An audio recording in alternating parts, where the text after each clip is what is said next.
What's up, it's Jan back at it again with another nerdy bookish video. This is gonna be my most anticipated releases for the month of August of 2023.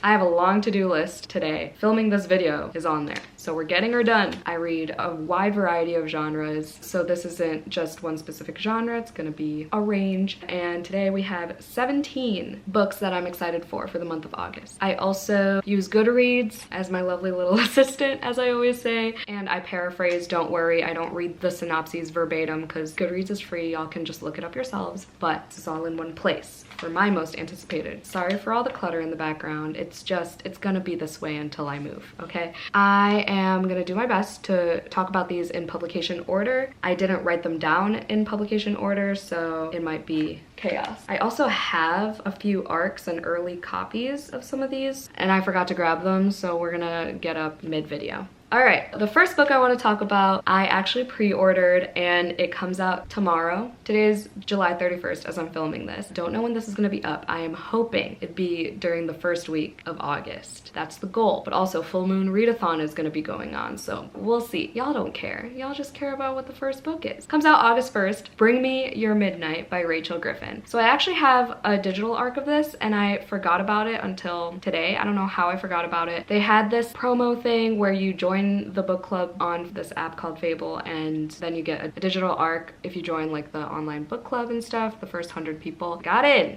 and I totally forgot about it until literally today. Regardless, I wanted to annotate it anyway because I know Rachel Griffin's writing is just beautiful. I have read The Nature of Witches and Wild is the Witch by this author, and I absolutely love it. I feel like if you're a Taylor Swift fan and you're also in the mood for like YA witchiness, like light fantasy, and you'll probably also love Rachel Griffin's writing. It's very atmospheric, especially if you love books that are set in the Pacific Northwest. I feel like she does a good job encompassing that atmosphere. It's another witchy one. Honestly, it was an auto buy for me, so I didn't really know what the synopsis was until like today, so I'm just gonna pull it up again. It says it's a lush romantic fantasy about forbidden love, the choices we make, and the pull between duty and desire. Our main character's name is Tana.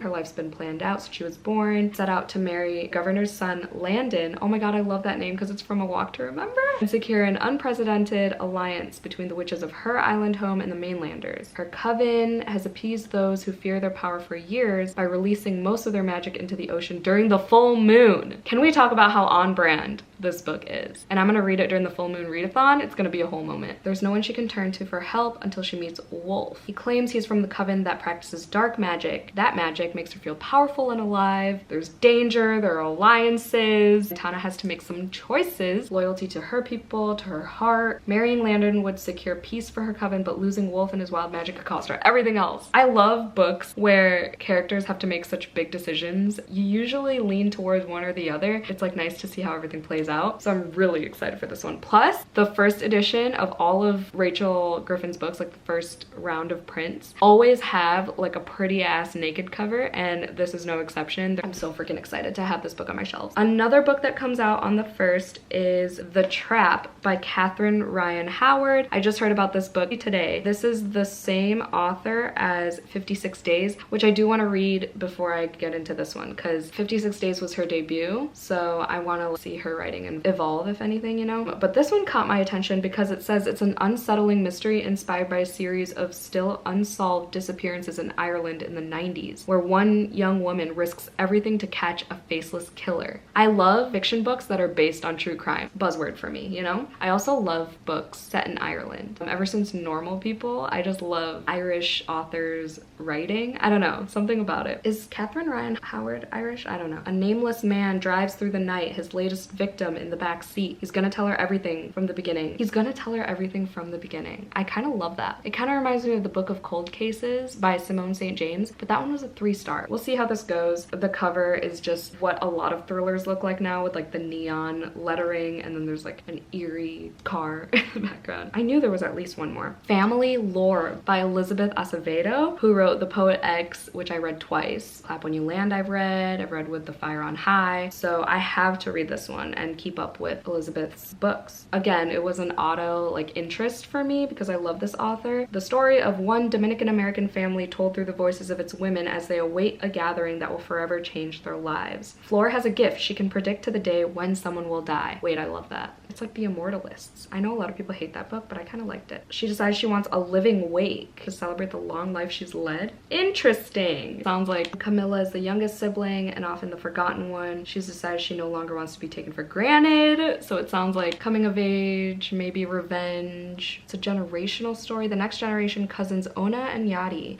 Yadi is reuniting with her first love who was imprisoned when they were both still kids. Ona is married for years and attempting to conceive. Oh God. Ugh, no. It was so good up to that point. Okay, so it's just following this one Dominican American family, which should be decent. I mean, hopefully it's not a Wayward by Amelia Hart situation where everyone's pregnant, but one pregnancy I guess I could deal with. Maybe she doesn't even get pregnant because she's attempting to conceive, so we shall see. The next publication date we have looks like the 8th. None of This Is True by Lisa Jewell. Y'all know Lisa Jewell is an auto-buy author for me. I loved The Family Upstairs. I've read a bunch of her books. They are hit or miss for me, but there's something about her name that just like draws me to all of her books. I haven't read all of them, but I do own like The Night She Disappeared and The Family Remains that I still have to read. I have DNF one or two of her books. I've 2-starred a couple of her books, but there's just something about her that I need to read. I've talked about this before in a couple of sit-down videos now. I believe I talked about it in my mid-year freakout tag and everything. Let me just read the little blurb. It's a psychological thriller about a woman who finds herself the subject of her own popular true crime podcast. These two women meet and they happen to have the same birthday. I don't know how that's going to be significant, but I'm curious. It says July 20th, but I'm assuming that's the UK release date. I don't know. It's not out yet here. Another book that comes out on the 8th, I actually have an early copy for. Looking Glass Sound by Katrina Ward.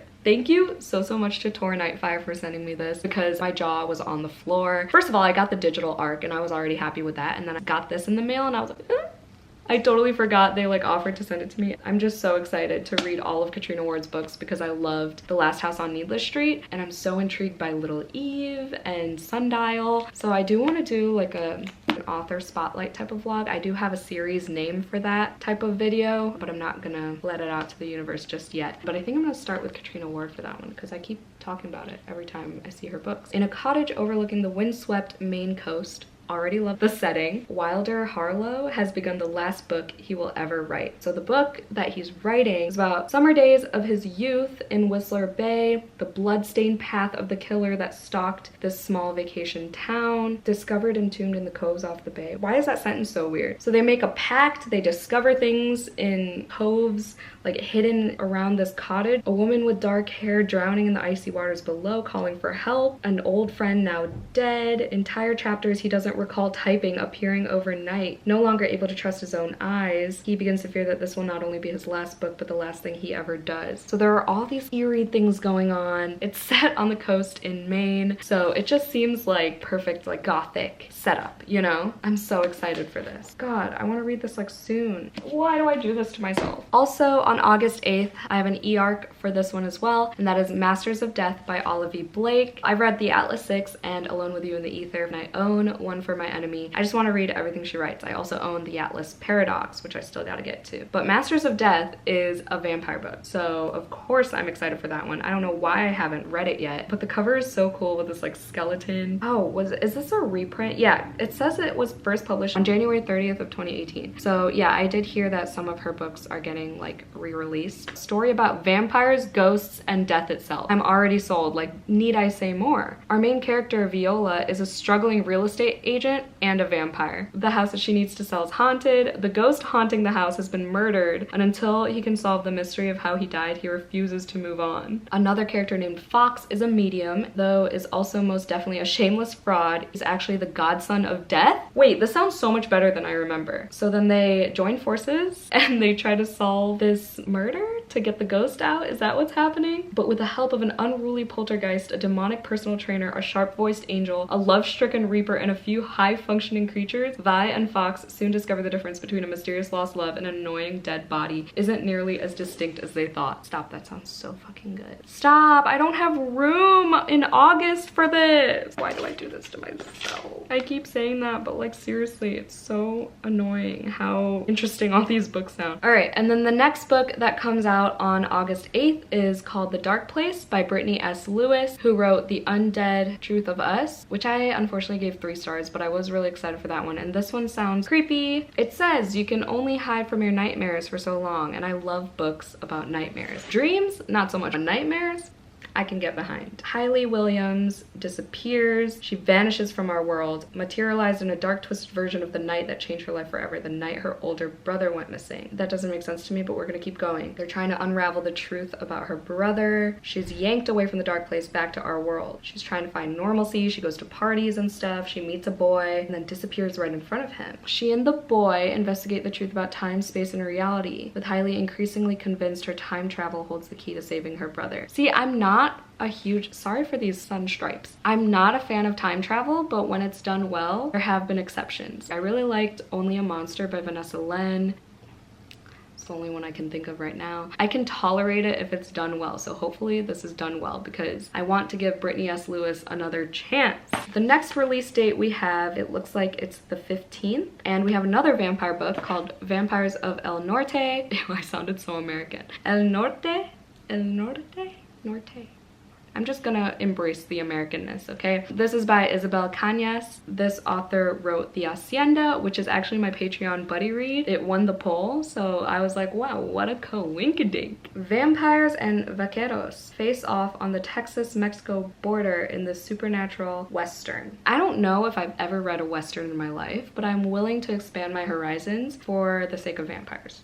So it's set in 1840s Mexico. There's something sinister that lurks near the ranch at night. Something that drains men of their blood and leaves them for dead. Something that once attacked Nana 9 years ago. Nestor has been on the run from his grief ever since. Nestor has been working from ranch to ranch after he thought Nana was dead. I'm guessing she comes back as a vampire. When the United States attacks Mexico in 1846, the two are brought abruptly together on the road to war, giving her worth to her father so he doesn't marry her off to a stranger. The shock of their reunion is quickly overshadowed by the appearance of a nightmare made flesh. Unless Nana and Nestor work through their past and face the future together, neither will survive to see the dawn. Wow, that was rough. Sorry, editing Jan. It's a historical fiction. It says it comes out August 29th. Why does my paper say August 15th? Either way, it comes out in August, so sorry for the misinformation if it is on the 29th. I don't know, we'll see about this one. Again, I don't know how I feel about Westerns yet, but I'll give it a shot because if it means vampires, then maybe I'll actually like it. Another book that comes out on the 15th, I'm gonna go grab it. Penguin Teen sent me an ARC for Holly Horror a few months ago, and I also have the e-ARC, and then they sent me a physical ARC. I've heard a couple people say that this is actually pretty creepy, especially for a YA. I'm ready for this. I'll probably read it during spooky season just because I have no plans to read it in August, to be honest. Oh, there's a creepy chant thing that's so creepy. I bet there's creepy children in this too. For Evie Archer, the story of Holly Hobby's disappearance is something only told in hushed conversations within her family. Seeking a fresh start after a difficult divorce, Evie's mother moves the family to the Hobby house in Ravenglass, Massachusetts, the very place where Holly vanished one night without a trace more than 40 years ago. Evie finds Holly's diary. There's a strange shadow that begins to follow her everywhere. She has all these nightmares about this bonneted girl.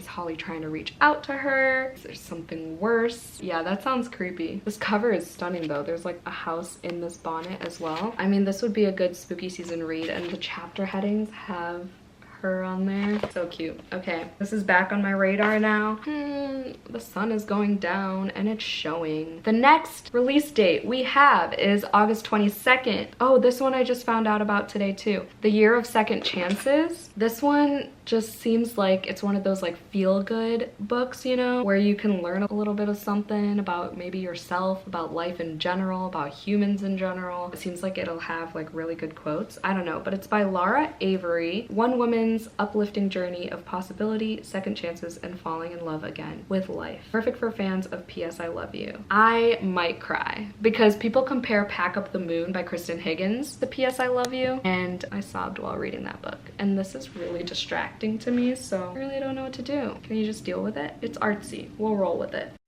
Sure, Jan. I'm almost done anyway. Robin Lindstrom is a young widow in Minnesota at a farmhouse. She once shared it with Gabe, the love of her— oh no. A significant other that passed away is like guaranteed tears will come. That's all I need to know, honestly. She's surprised to find herself meeting new people, trying new things, and even getting to know a new version of herself. Everyone deserves a second chance at love and loving life. Okay, so it's basically her navigating life after the love of her life dies. Yeah, I got chills just saying that out loud. I'm going to cry reading this book. I need it. I want it. I'm so excited to cry. The next one, I have a digital arc of Once Again, and it's called Strange Unearthly Things. This is a reimagining of Jane Eyre, which I still have yet to read. I know, I'm ashamed. It's fine. This is the author of Phantom Heart. Oh, I've seen that. A reimagining of Phantom of the Opera. Jane Rye, really? Like R-E-Y-E. A psychic artist. She draws what she sees, and what she sees are spirits and the supernatural. Growing up orphaned, she's now of legal age and can no longer return to the girls' school she's called home. She receives an invitation to partake in a study at the English Manor, Fairfax Hall. She meets Elias Thornfield, proprietor of the estate, a boy her age, roguishly handsome, who dons a mysterious eye patch. Okay.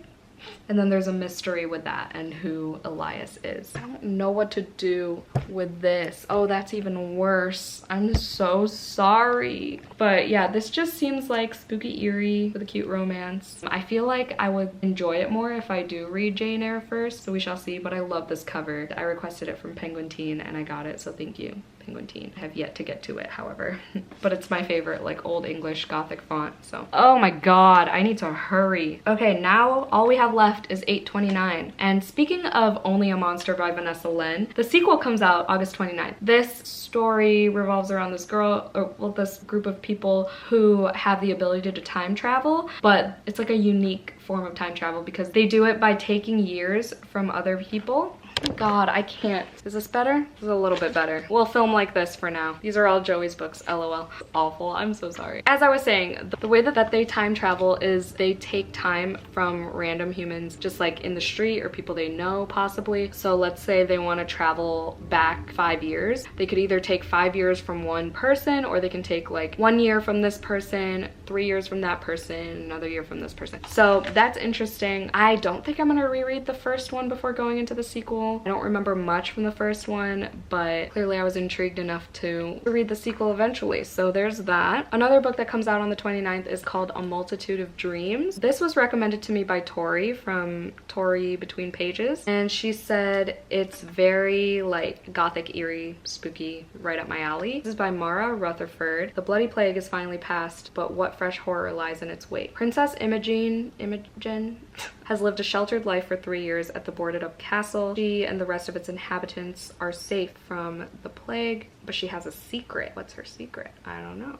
Do we know? Nico Mott once enjoyed a comfortable life of status, but the plague took everyone and everything from him. When Lord Crane sends Nico to search for more plague survivors, Nico collides with the princess. They will each have to navigate the web of lies they've woven if they're going to survive the nightmares that lie ahead. It's a very vague synopsis, but we'll roll with it. I love this cover. It really does say gothic, you know? This is the author of The Poison Season. Tori DNF'd that book, I believe, but she loved this one. So I'm excited to see where I stand in both of those books. I do want to try out The Poison Season as well. Also on the 29th is Good Bad Girl by Alice Feeney. Really excited for this one as well. I did talk about this for sure in my mid-year freakout tag. Alice Feeney is another auto-buy author for me because I loved Rock, Paper, Scissors. I've read almost all her books at this point besides I Know Who You Are. This is another thrilling mystery filled with drama and her trademark surprises. So some people call her the Queen of Twists. She has some really good twists, like Riley Sager's Twist After Twist After Twist. Alice Feeney is another author you should check out if you like that. Oh yeah, Daisy Darker, I forgot about that one. Basically, a baby is stolen, a woman is murdered in a care home. The two crimes are somehow linked, and then they try to like figure out how they're linked. I'm going into it pretty much blind. I just love the cover. I love the rain, the gloominess. I'm so excited. Two more to talk about. Together We Rot is another arc that I got from Penguin Teen. This one's by Skyla Arndt. Like, look at this cover. Come on.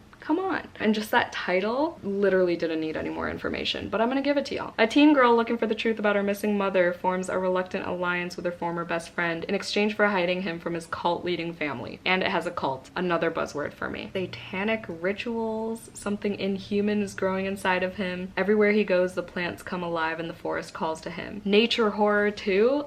There are more and more YA horror books that revolve around nature, and I'm loving it. Like All the Dead Lie Down, such a good freaking book. So I hope this one has the same vibes because it's looking like it. Lastly, we have I Feed Her to the Beast and the Beast is Me. One of my patrons, M, just read this. This is by Jameson Shea. It says Ace of Spades meets House Apollo. I gave both of those books 5 stars. It's a villain origin story, a perfectionist with an axe to grind. So our main character is a ballerina who ventures deep into the depths of the catacombs and strikes a deal with a pulsating river of blood. Come on! The primordial power Laura gains promises influence and adoration. With retribution on her mind, she surpasses her bitter and privileged peers, leaving broken bodies behind her on her climb to stardom. So it's like a revenge story and like a deal with like the devil or something. A slow burn horror. Wow, this just sounds incredible. And that cover is so spooky. Oh my god, there's something behind the letters too. Wow, I love this cover. Okay.